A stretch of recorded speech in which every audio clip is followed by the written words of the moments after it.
So here's what you should have done if you were a Nazi and you wanted to win the war.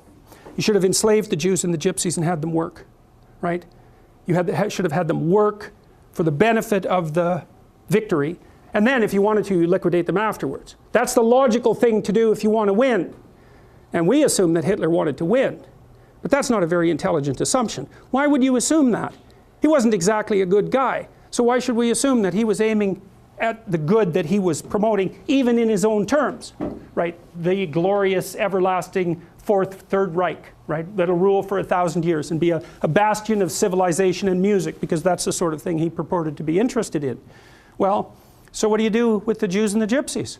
Well, round them up, fine. Enslave them, fine. You don't kill them. You certainly don't devote a substantial proportion of your war resources while you're losing to accelerate the rate at which the extermination is taking place. Because that's a bit counterproductive, unless what you're aiming at is the maximum possible mayhem in the shortest period of time. Well, so what happened as the Germans started to lose the war? Did Hitler lose faith in his own ability? No, he believed that the Germans had betrayed him with weakness. And so he was perfectly willing to accelerate the rate at which Germany was losing the war. And so when Hitler and his minions had the choice, here's the choice.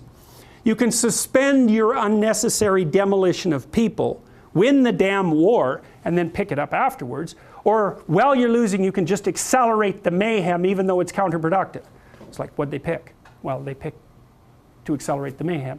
And so to me, there's an old psychoanalytic idea. I think this was derived by Jung. If you can't figure out what someone is doing or why, look at the outcome and infer the motivation. If it produces mayhem, perhaps it was aiming at mayhem. Now, you have to use that dictum carefully. If someone's irritating you, maybe it's because you're irritable and you should sort yourself out, but maybe it's because they're actually aiming at irritating you. And that's the actual motivation. So perhaps not, but it's another tool in your analytical armament. So, and so you see, well, and this is the thing about warfare that's so interesting about because you can attribute it to territoriality. You can attribute it to a war for resources. That's what the, I would say, wretchedly simple-minded economists presume. People fight over scarce resources. It's like, hey, we're a little bit more sophisticated than that. And first of all, what resources are you talking about?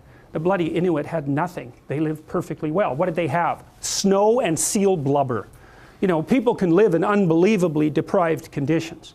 And so the idea that there are natural resources that we fight over because there's a shortage of them is a pretty oversimplified view of human beings. It's like, well, why do people fight? Well, maybe they fight sometimes for good reasons. But very, very frequently they fight for bad reasons. And those bad reasons are personal as well as sociocultural and economic. If you were a Nazi prison guard, for example, whatever pathologies you were carrying around in your destructive little soul, whatever element of Cain was deeply embedded in you, had the opportunity to be manifest fully at every moment of your waking existence, right? You had these people who were completely beholden to you with no rights whatsoever, to whom you could do whatever your evil little heart determined. You think, well, maybe that was a motivation for putting them there to begin with. And all the cover story about, well, we're trying to build the Third Reich and we're trying to stabilize the state and we're trying to do all these good things. Maybe that's just a cover story for the real motivation, which is nothing but what?